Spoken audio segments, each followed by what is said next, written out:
Hello, film friends, friends of film, and everyone in between. Welcome to the Film Folklore Podcast. I am Jed Props, and I am joined today by Zoe Props. Hey.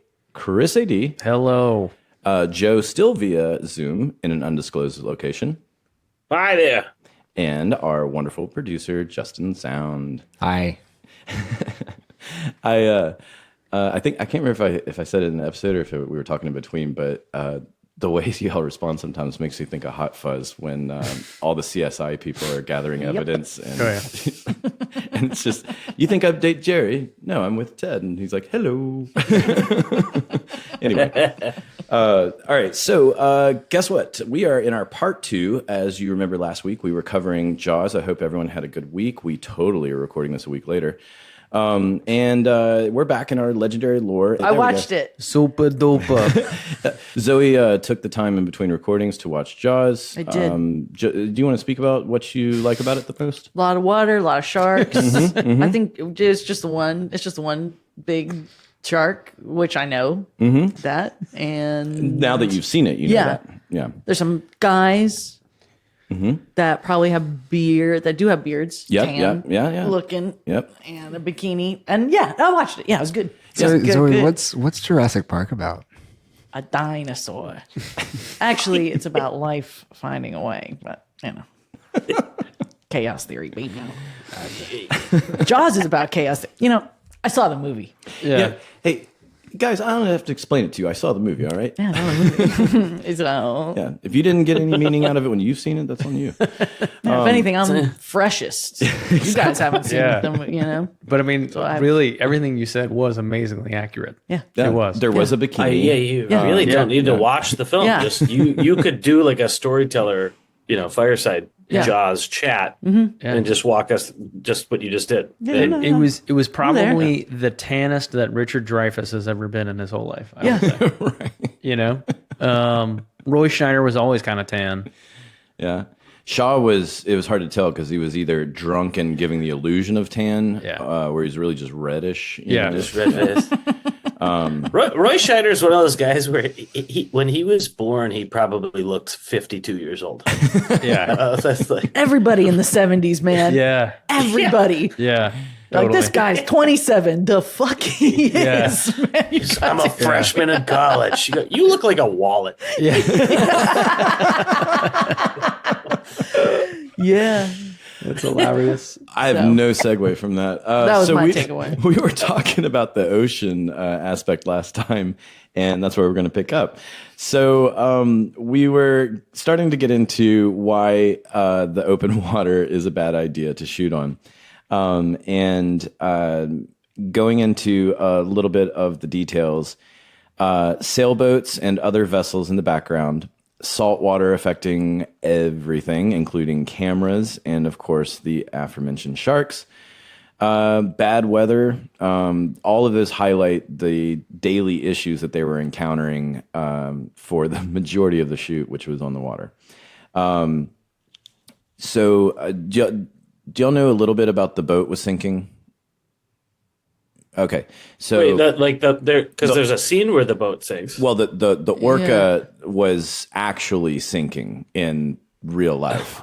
And Justin, this was the warning I had given you. You might want to earmuff. I don't know, but the speedboat. There was a speedboat pulling the orca, the main boat, the hero boat, and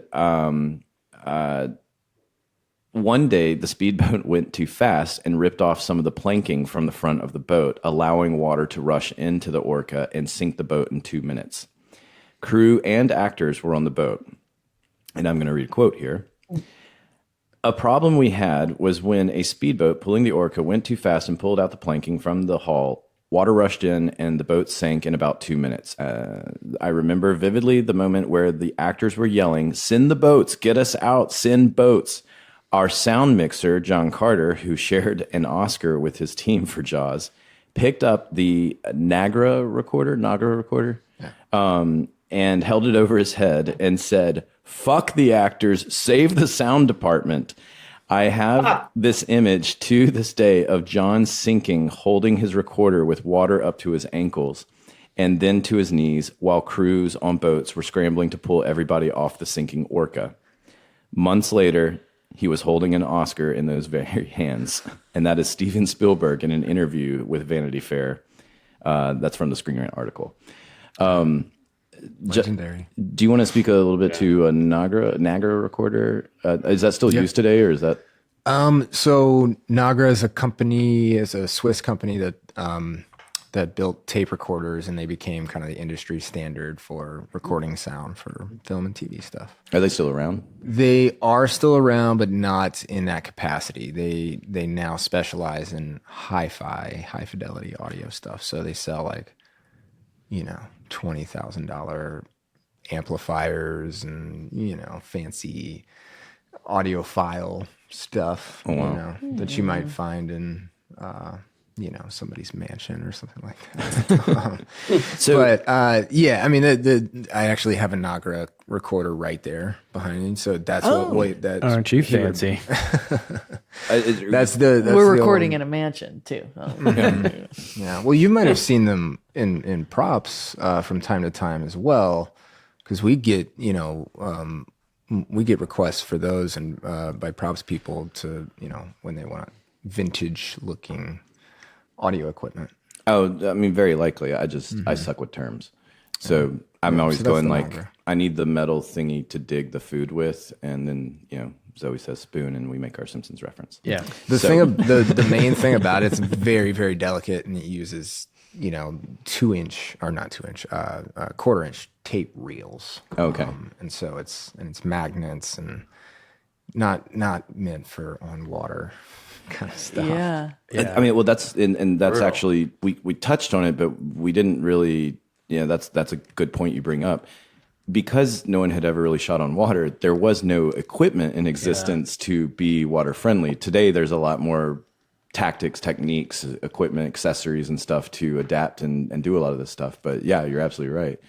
And I was going to ask how big the recorder is, but now that I can see it, it's definitely not like it wouldn't be a chore to have it above your head or anything like that. It's heavy, and they made different models that took like batteries and things like that. So Okay.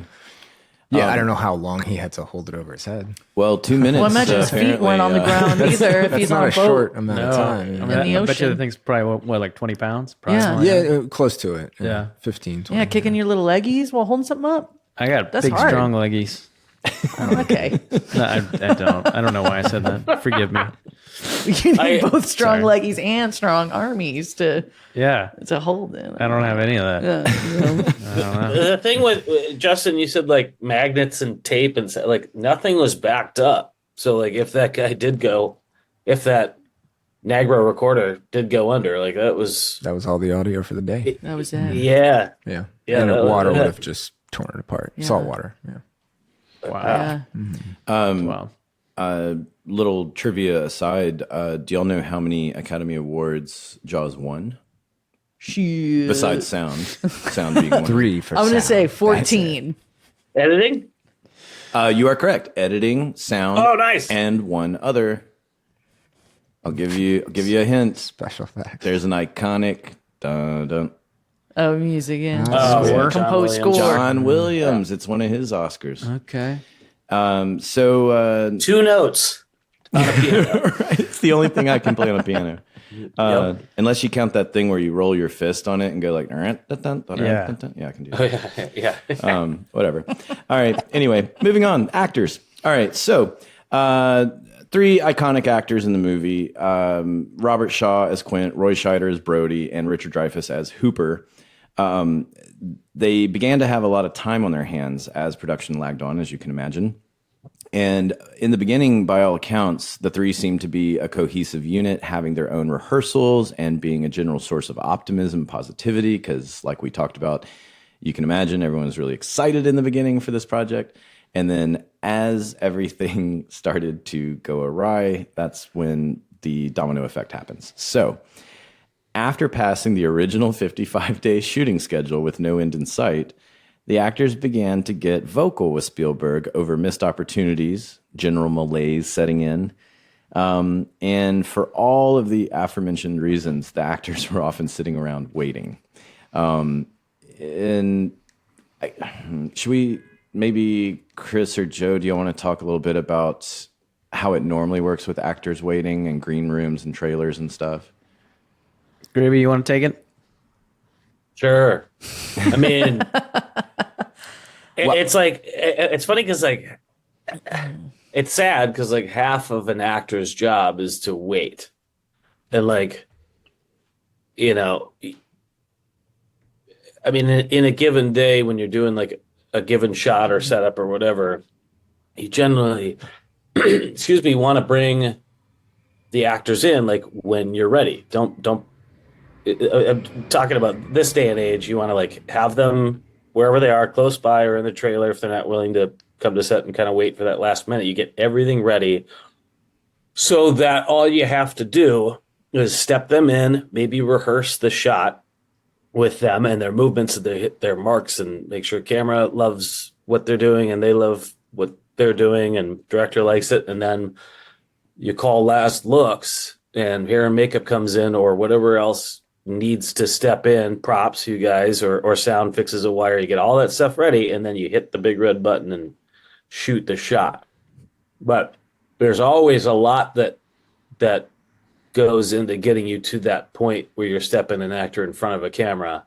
And I can only imagine on this is like you're constantly, whether it's a boat going by in the distance and you're having to wait for it to clear your shot, or the sun's not right because I'm guessing they're not like lighting on the boat a whole bunch. Nope. So it's just days, and I bet you it's even days and days of like I think we've all seen it where like an actor, let's say they get called into work and let's say they like barely make it out of their trailer to set or something like that, and they just never get shot that day for whatever reason. Like, oh yeah, like they went through the works, getting their hair and makeup done and everything, and being completely ready to shoot. Can you? I mean, I don't care who you are, like diva or whatever, needy actor or whatever. Like, I don't care who you are. If your whole day is 14 hours of getting all ready to do a scene of any sort, and then you just never do the scene, and if that happens day after day, I bet you go insane pretty quick. Like, they do get paid. We should mention, they do still get paid. And if you're sitting in a trailer, I have a little less. Yeah, right. And that's You're actually out of the elements. You're not in the water. yeah, Right. Because there have been days where yeah. I'm bored on set. Yeah. There's no props for whatever reason. I'm like, well, sitting around. But if I was in a nice, comfy trailer, Watching TV, taking a little nap, reading a book. come on. But Dreyfuss and Scheider and Shaw are probably can't go anywhere. They're Yes. So sitting on the bow of the boat. Yeah, that's what I'm imagining. So or sitting on the what I'm beach or a getting at. dock. normally they have somewhere to go, and sometimes, like if we're on a stage or something like that, we have what we call green rooms. Like, people listening probably know that as at least a musician's term or whatever, but there's somewhere for the actors to go while the crew has the set and they're doing their thing. When you're out on open water in 1974 or 5, whatever this was, then you are kind of stuck out there because they can't afford for you to go all the way back to land, all the way back out here when everything is so time sensitive. So now you got these guys sitting around, and there's at some point, Robert Shaw began intimidating Richard Dreyfuss in a variety of ways. And he was endlessly taunting Dreyfuss. There's a lot of speculation as to the why part of it. Robert Shaw died 4 years later, so he kind of took his reasons to the grave. But some thought it was a general lack of respect between a seasoned British trained actor and American hotshot young actor. Others thought it was Shaw pushing Dreyfuss to get a better performance, like a method thing. Some thought it was because Shaw was being... well, he was not being, but he was just drunk because he was drinking quite a lot. So if y'all were to speculate just from your own experiences, what would you kind of guess would be the reason behind Shaw coming after Dreyfuss? because their characters, as Zoe knows, because she just saw it most freshly. Right. True. You know, the Yeah. characters hated each other. So, anyway. Yeah, so he's just going method. Is one older? One is older. Yeah. So, Yes, and that's the mean yeah. one. Yeah. Yes. Yeah. Right. That's you remember That's exactly right. from the motion picture. Yeah. It's a good Correct. thing that she just saw it. giving him Joe fresh on the brain. Right. business. Yeah, It's absolutely. amazing. It's very insightful. Yeah. It really is. I'm a little smart. Yeah, these stories are always so weird because it's like, what is the dynamic? Like, what was that movie that just came out with? Is it Florence Pugh? And It took me a minute to realize. Pugh. Yeah. Oh, don't Yeah. don't worry, darling. Was like Sorry. whatever that movie was, like the media frenzy around like the actors was like bigger than the movie, Yeah. and you're like, is this like? Because actors are funny people. Like they kind of know what they're doing all the time. Like, you know, Do they? I mean, like, yeah, I mean, in terms of like they're always kind of in front of camera Yeah. in their brains. Yes, that's true. Also, some people get bored. I'm not gonna lie. I kind of do that. Yeah. I'll, but if I do that, it's probably someone I don't like. Yeah. So, Well, or someone I really, yeah. really, like, and it's my buddy, and Yeah. I give him a hard time, and give him the business or whatever. But Yeah. Yeah. but it's more interesting when actors do it. No one Totally. cares. No one's writing it. But I mean- no one's writing an article about me. Yeah. I mean, I've definitely seen an actor driving another actor's performance in the effort of getting a better performance, kind of thing. Like that. That's something that you see from time to time. I don't know if I've ever seen an actor just openly belittling another actor on a daily basis. That I think would be a little off-putting. I mean, it would, but it's also, it's like, it's a different time. And then his name was Shaw? Robert Shaw. Robert Shaw. Yeah. Robert Shaw. British. British. British. No, he's He- well Scottish technically. But. Well, Yeah. come on. He was an older guy, and I'm sure it was endlessly frustrating for everybody to be sitting around not doing anything. And then, I mean, that was the kind of the only rumor that I had heard about Jaws, like before we started doing this, was that like cast and crew were drunk. There was apparently like a lot of partying because it was just kind of miserable. And then Shaw, God rest his soul, I think was an alcoholic, and I think he was just yeah. kind of taken to hitting the bottle. And then by accounts that I've heard, don't know the man, can't really say, but I've heard that Richard Dreyfuss can be a little annoying. Yeah, I've And heard then that. that's a recipe for. There you go. Shaw's picking on the annoying guy because he's drunk and old and bored. I was looking up if I think Close Encounters came out a couple of years after Jaws. I didn't know if Dreyfuss had like a Close Encounters inflated ego on the boat, but it was after Jaws. But I've heard that Dreyfuss, too, that Dreyfuss can be a what American Yeah. Graffiti was maybe 2 years before Jaws. Which I mean, Oh, yeah. we don't need to go into the why part, but Richard Dreyfuss takes a notable age jump in those 2 years. That it looks like he aged 10 years in 2 years, but I'll let people look up the why part of that. Anyway, so talking about the drinking, there's and Zoe, you'll remember this. There's a very famous speech, his monologue about the USS Indianapolis. I know it was great, wasn't it? Forget about it. Yeah. Zoe, you want to speak to? No, I'm kidding. So on the day that they were going to film it, Shaw had asked Spielberg if he could have a drink to get into character, and Little Stevie, as he's known, remember, was unaware that he had several drinks. When they went to shoot, it was very obvious that he couldn't do it. Yeah. Shaw apologized, and he regrouped the next morning, and then he nailed it. And so that is the one that made it to picture. And a little side trivia about that monologue. There's a long-standing rumor about that speech that was that John Milius, famous John Milius, if you don't know him, go look him up. Conan the Barbarian's amazing. he had dictated the speech over the phone to Spielberg, and that's how it became the famous speech. But when I was researching, in a June 2022 article from the Hollywood Reporter, screenwriter Carl Gottlieb, as we remember from The Jerk, he contests that rumor and said that Robert Shaw himself was ultimately the man that put the speech together, because he was handed a bunch of different versions of the proposed speech, and he went, sat down, edited them together, probably drinking while he did it, and did it in a way that made sense to him. And then he returned to Spielberg and company. He read it, and Steven said, quote, "That's what we're shooting." It's a bit of a he said, she said, but I thought it was an interesting side note because it's Carl Gottlieb, the writer, basically saying that's not what happened. John Milius is not responsible. He's a liar. So interesting little writer spat kind of weird side thing going on. But anyway, back to Robert Shaw treating Richard Dreyfuss like shit. So Shaw would sometimes dare Dreyfuss to do things for money, like climb the mast for $100. He would relentlessly badger him about how he couldn't do these things while pushing the dares.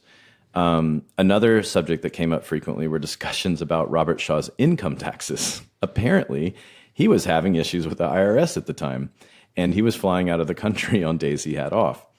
Roy Scheider, who by and large seemed to be the calm, level-headed of the three generally, still managed to lose it one day on set. Carl Gottlieb in that same interview remembered one particular day Roy was so fed up with the on-set catering that he, quote, threw the food tray on the deck, screamed at the AD, and shouted at Steven, and then unburdened himself of all the frustrations and observations that had been bubbling inside him for the preceding months. It was probably a primal release, and it took hours for Steven to calm him down and walk it off, which isn't easy on a small boat. End quote. Fish sandwiches again? God damn it! I'm sorry. God hearing damn that. That's not cute. So who wants to give a little defense to crew when someone is wrongfully targeting their frustration? I just have a feeling that the catering was not the issue. Or maybe it was. Maybe you're right. Maybe it was fish sandwiches every day. Fish sticks? But even if it sucks, who cares? I don't know. I get it. I get that it's never about the thing that you're saying you're upset about. You know, I am curious what not, day that was in the shooting schedule. The third.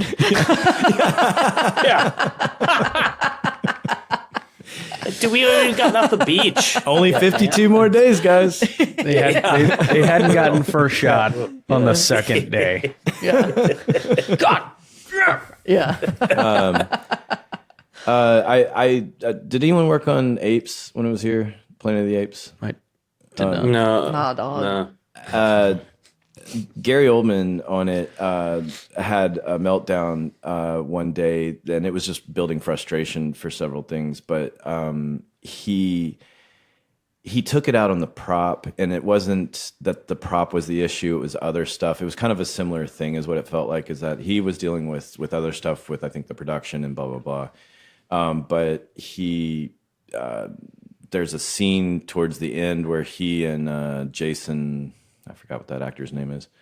But they're supposed to be having a fight while they're also having like monologues with each other. And he's got the old school like clacker to set off these bombs or these detonators. If you think of like Terminator 2, when the guy's shot up and he's like, I don't know how much longer I can hold this. And then, so it's that device basically. Yeah. There's a more contemporary version of it that's wireless, but the director Matt Reeves had insisted on it being the wired version. So he had like, 50, I don't remember it anymore, but like 50 to 100 feet of like coiled wire. And then there was so much blocking, he's getting tripped up with it and everything like that. And so it just, you could see it building.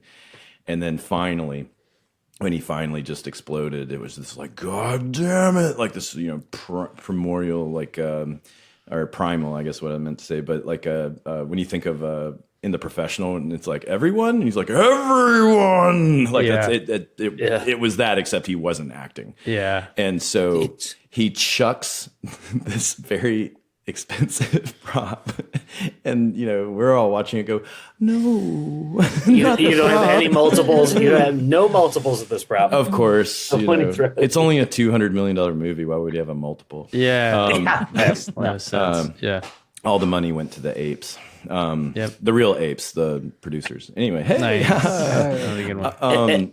Have you guys ever been to that point where you're on a show and you're just like, oh my gosh, I'm gonna lose my shit?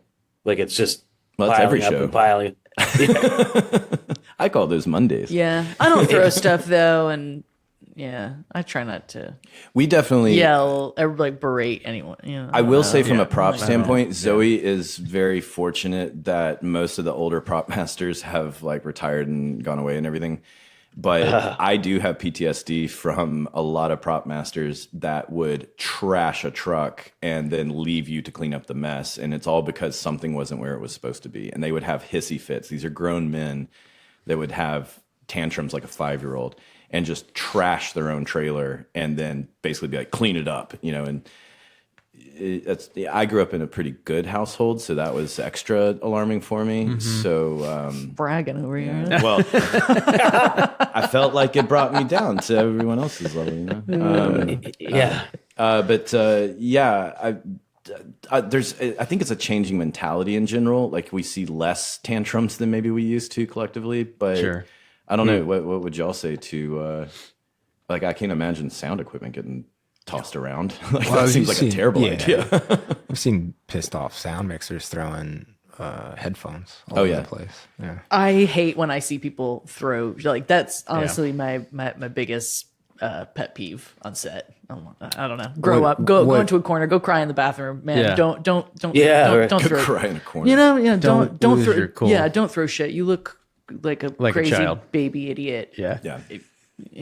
Justin, you did give me the funny thought that like someone that's so mad, but they're going to reach and then they realize something's too expensive. So they go like, not that one. Oh, I'm so mad. I could. Yeah. Oh, headphones. It's always that. It's the close up of their hand. Yeah, going over like 20 things until they finally They're find like all a pencil. very They snap a expensive. pencil.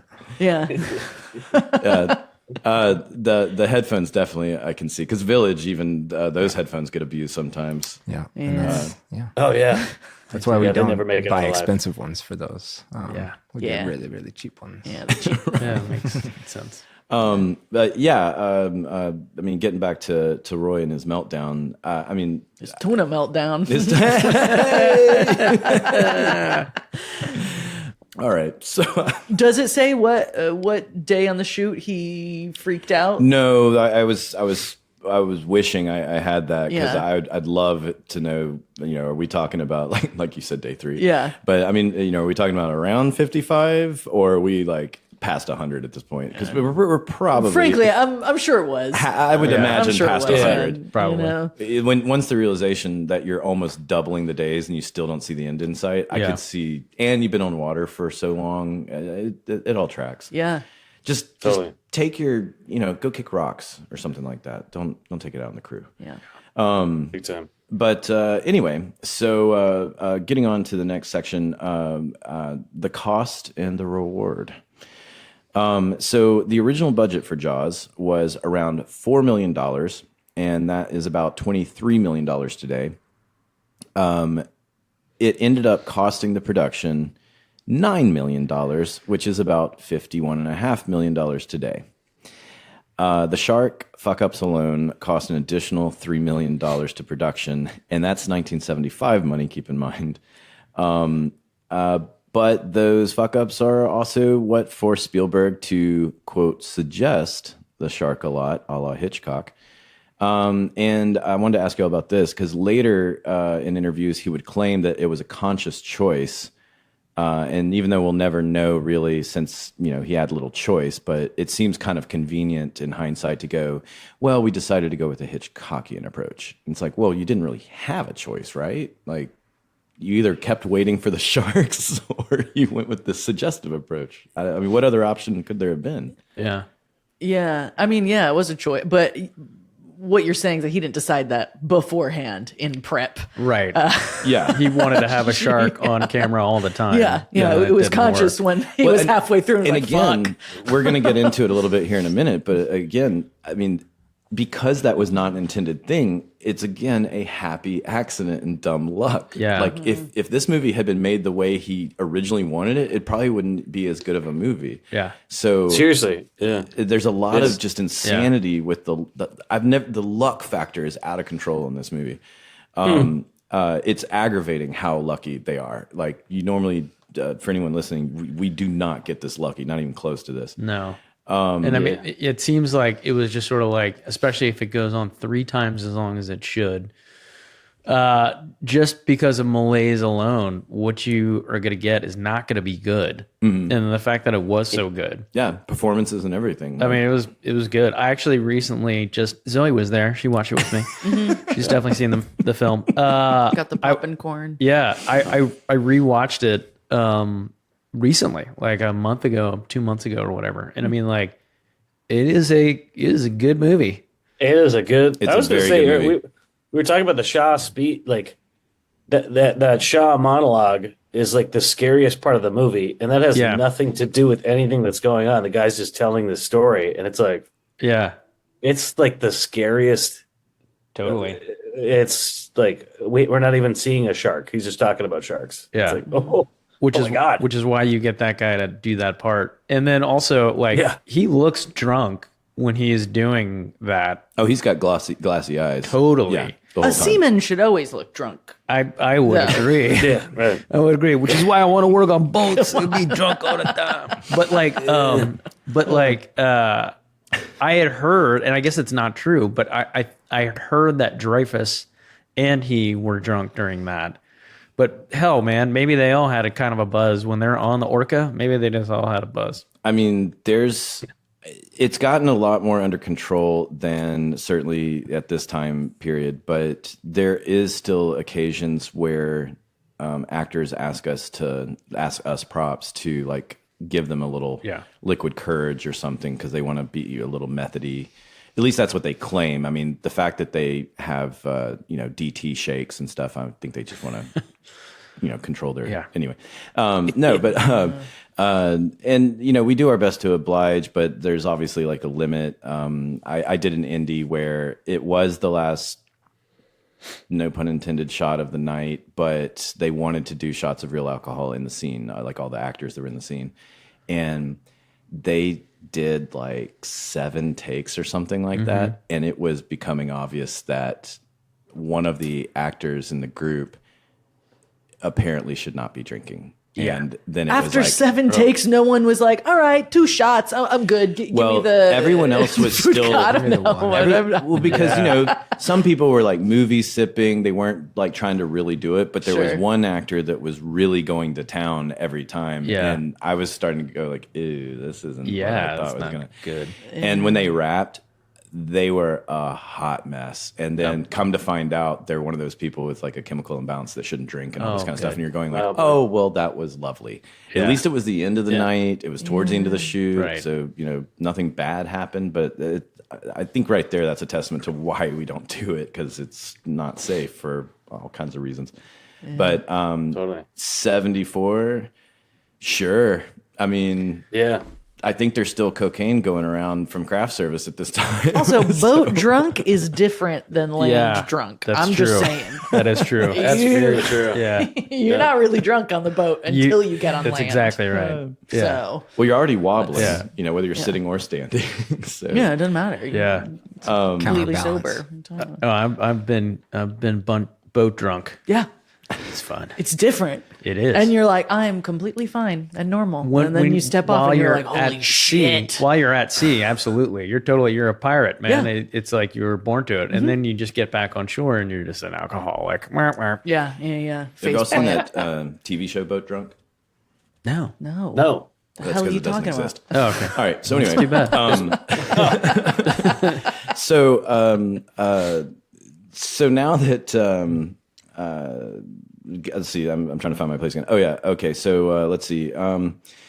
So Spielberg had his like WWHD bracelet on for his Hitchcock love, and we know that he was having to settle for this approach because of the shark malfunction. So I wouldn't say, again, it's not exactly a genius move; it's just lucky. But the original shooting schedule, as we talked about, ended up being 159 days as opposed to the original 55 days. Have y'all even? I've never even heard of something going this far past the planned. Have y'all ever heard of anything of this nature? No. I mean, no. No. Besides projects having to just completely reshoot because of an actor dropping out or something like that, or I mean, I've had that. I just haven't had over 100 days. Yeah. And again, no end in sight Yeah. with that. That's Jesus Christ. Yeah. Because I also, what was this? This was filmed in what? California, LA, right? Martha's Vineyard. Martha's Vineyard, Maine. Where the hell was that? Massachusetts? Okay, New England. Up there. So it's probably a bit Massachusetts? chilly then, huh? That's what I'm thinking about. Is like, what was the weather like? Where were they? And this stretched out so long to be on the water because your girl gets cold. Yeah. And Yeah. that's, I don't know. And they're in the water lots. Yeah. Yeah, splish splashing. So, one other little thing I wanted to give a footnote to, because I couldn't find a really good place to put it. So they were using a lot of local boaters to get crew and people to and from all these barges and boats and stuff from the mainland. And at one point, these local people found out how much IATSE and the Teamsters were making, and they mutinied, went to Spielberg, and said, because I love that apparently at this point in time in 74, and I guess because you're out on the water, it's not like anyone's there to protect or anything. So I love that everyone can so freely keep approaching. I mean, that's something that all throughout this research, everyone's constantly going up to Spielberg with a what the fuck. Yeah. And it's like, in today's world, you don't get to approach a director in this way. I want to drink on set too. Yeah, pour me one, Steven. Yeah. It's a PA. Yeah. If Bobby Shaw is gonna get ready, I think I need to get ready to hold this boom mic. Am I right? So anyway, these boaters mutinied and they refused to do any work unless they got paid more. They eventually worked out a deal, as I understood it, but it's just further insanity on this show. Good for them, Unbelievable. though. I hear Yeah. that, and I'm like, yep. Yeah. Talk about your pay. Talk about how much you make. Absolutely. Knowing what we know about film production, they were probably only getting gas reimbursement, nothing else. Yeah, right. But Alcohol. yeah, if only there was money to make these movies, So the movie was an immediate smash hit. Despite all the logistical nightmares, the technical malfunctions, the near deaths of actors and crew, the reality versus the poor planning, the inexperience of Spielberg, the actors' spats with each other, the mutinous local boaters, the film managed to gross to date near $500 million. You think it would actually be kind of more, don't you? It just seems like it because of the 50th anniversary approaching. But the budget ended up being almost 4 times the average film budget in 1975. So it really was the first blockbuster. So how can we sum this up? Movies are hard. This is a giant. I mean, to me, this is like the most gigantic lesson of do nots that is collectively in one production. It's, I mean, in hindsight, I'm sure there's a lot of learning lessons that moving forward, people were able to learn from maybe. Yeah. But I mean, my God, what a disaster of a production. So I want to ask y'all some questions. Knowing everything that I have now told you over the last 2 episodes, would you have worked on Jaws? Yes. Yeah, totally. I totally would have. Yes. Like, Yeah. I would have does- it stayed does- to the end Yeah. and probably complained and Totally. did. Yeah. Yeah. But yeah. Did you guys have the background thing the whole time of it? Like, I don't have to look for another gig. I was thinking that. Because I'm thinking that, Yeah. 7 months. I'm like, well, okay, yeah. Yeah, you would have made a lot of money. Job for 7 months. It's Yeah. cool. Yeah. Sweet. Because that's a Got my Martha's year Vineyard. covered. Yeah, it's not bad. Martha's Vineyard. I think that one of the game changers about that is that we know it was a 159-day shoot. Yes. That's Yeah. the thing. Yes. If you were under the impression that it is supposed to be the 55-day shoot, and you also know that this is going to be extraordinarily problematic, would that change your opinion at all?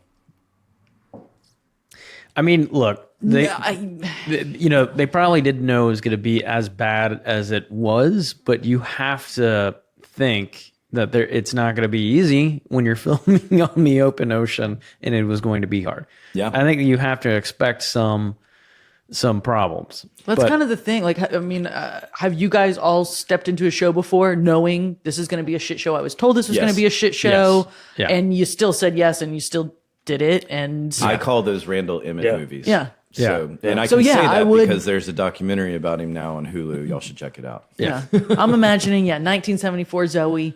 I'm the only woman in the crew. I'm there to prove myself. I'm getting Taking sexually shots harassed. with Richard I'm Dreyfuss. getting sexually harassed 10 times before breakfast. Propositioned By by every Dreyfuss. sailor on Martha's Vineyard. Yeah, but I'm there. Yeah. So yeah, I do the movie. It also, I mean, I think location plays a part too. I mean, you're in Martha's Vineyard. You could be in far worse places. come you know? on. You know, the weekend rolls around, and I mean, that's okay. That's like Yeah. the equivalent of saying like, oh, I gotta go shoot in Tahoe for 7 months. Yeah. Totally. Brutal. Yeah, no, I'd say yes. Yeah. I'd say yes. But Yeah. I'll be away from my family while you're getting all the out of town money. Yeah. What do y'all think now that you've learned all this about Jaws? Like, do you feel like it was shocking, or the more it unraveled, it just kind of like, oh, this is all tracking right? You know, what do y'all think? The tracking part. It's a miracle. It is.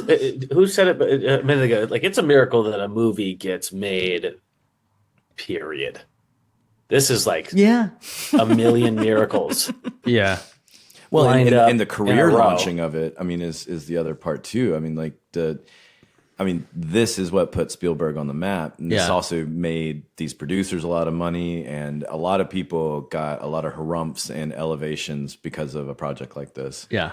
And I don't know how. I mean, this is a good question for y'all. That when I'm on a show that is a very painful and disastrous show, I get through it going like, am I stronger for it, or did I physically lose time off my life? Like, I don't know which happened. So, I think both.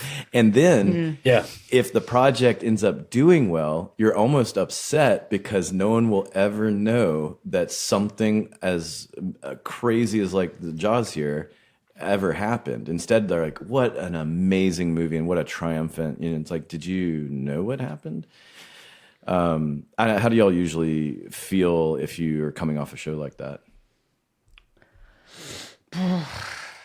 I think we've all been on painful ones, and you're maybe in the background if you liked the script or something when you got the job, and say it's not going so well, or like you said, it's just painful every day.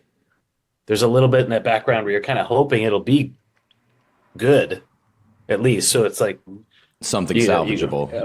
yeah, and it's there, and it makes me think about 159 days of shooting and who held on and who left and who of the crew, you know, what was the ratio of crew that was like, I made it from day 0 to day 159? Like how many? I imagine people there'd be stuck? a lot of attrition on something Yeah. like this. Yeah. Totally. Lot Can you of imagine trauma bonding. Can you imagine people like a Keeker Yeah, going, trauma bonding. I'm just running Yeah. to the store, I'll be right back. And he's like catching a flight out of town. Yeah. What do you Yeah. got? I'm on a flight. Yeah. I always Bye. tend to kind of forget specifics though. Yeah. When I leave, I'm just like, I think I had a bad time, but Every show that I work on, it's amazing how little I remember. yeah. And it's like, I feel like my brain now is just sort of like, okay, I know what this is. It's got to be You're pretty not- crazy or silly for me to be like, oh man, whatever. Yeah. I'm like, what the hell was I griping about? But my brain literally like deletes it. It's just sort of like, well, we don't need to make these long-term memories. Yep. Yes. Like, You keep like you keep like one or two like codified little stories Totally. from each Yeah. one, yeah. and then you hit delete real Yeah. hard. Yeah. It might It's just be like- my early onset dementia and the lack of sleep during the time that you're making these things, but No, But you I- don't want to no. hold on to that much hate. No. So you're just like, Exactly. It was fine. It was fine. Exactly. Talk about it. And I mean, there's definitely a purging, I think, that has to happen for cathartic reasons alone. But do y'all, this is one of my favorite things about working in the industry, and tell me if y'all agree or disagree, but I have always thoroughly enjoyed the fact that everything is terminal. So it doesn't matter if I'm working on the thing that makes me the happiest or I'm working on the worst piece of garbage ever. I know it's terminal. So this isn't my factory line job in Noble Profession. Sorry, Totally. guys. But this isn't my job for the next 30 years, and making sure that the Duff beer is doesn't have anything. Yeah. It needs more dog. yeah. But no, exactly. That's what I'm thinking. There's an end in sight. There's an end in sight. There's Yeah. an end in sight. totally. Amen. Even when we were Yeah. on NCIS, we thought it would never end, and then we were kind of grateful in a way. I know a lot of people that was like, no, my cash cow. Yes, definitely. Yeah. One last footnote I want to mention on here because I thought it was interesting.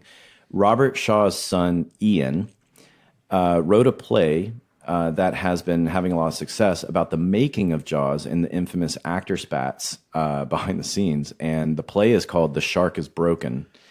And there was even when I was reading about it, Ian Shaw got to meet Richard Dreyfuss at one point, and when he introduced himself, he said Dreyfuss had a notable reaction that was kind of like, ugh. And then he warmed up when they kept talking. But apparently after all these years, according to Ian Shaw meeting him, he's like, I think he still has some PTSD from my dad. But I mean, that sounds like an interesting play. Would y'all want to see something like that? We just got to hop over to London. About actors fighting. I mean, kind of, yeah. I mean, it's sort of a play about actors fighting. That's it. Ian plays his dad. does he? Typical. Little nepotias. Damn Nepo baby. That thing my dad did. I'm redoing it. No, I'm sure it's great. We're gonna need a bigger nepotism. I watched the movie, so I get that. We're gonna need a bigger ego. Yeah. Dude, So, in conclusion, here, I mean, this was an extremely well documented behind the scenes. So, we usually don't have this much information at our disposal about movies from this long ago. But hey, if you like what we've been doing when we do this segment, we're always open to suggestions. If there's something that you would like us to cover specifically, then you can do what, Zoe? We want to hear from you, the audience. Do you have a behind the scenes story? Maybe you work in the industry, or maybe you had a run-in with reduction. You know, you live in New Orleans, New York, whatever, and some PA stopped you on the way to work and it was annoying. We want to hear about it. We want to hear about all of it. We love all the stories. Write us and maybe we'll read it on the show. Or maybe you just want to tell us that you love us or you really hate us and you want to fact check us because we're wrong about a lot of things. You can troll us, whatever you want to do. You might even want to guess where Joe or Chris are on any given day of the week. You can do that by emailing us at filmfolklorepodcast@gmail.com. It's filmfolklorepodcast@gmail.com. We do indeed want to hear from you. You can also find us on the social media. Instagram is Film Folklore Podcast.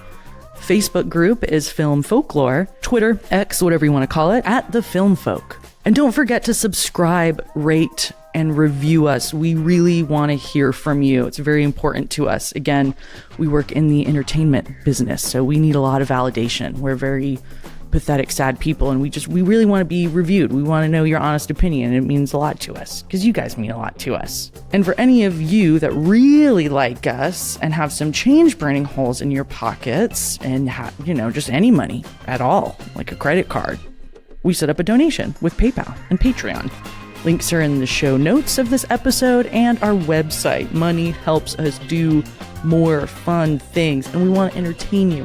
Money helps you do more fun things, which helps us do more fun things, which is also helping you have fun. And it would be really nice. And we love you. Anyone want to say anything before we're out of here? Thanks, y'all. We love you. I like you very much.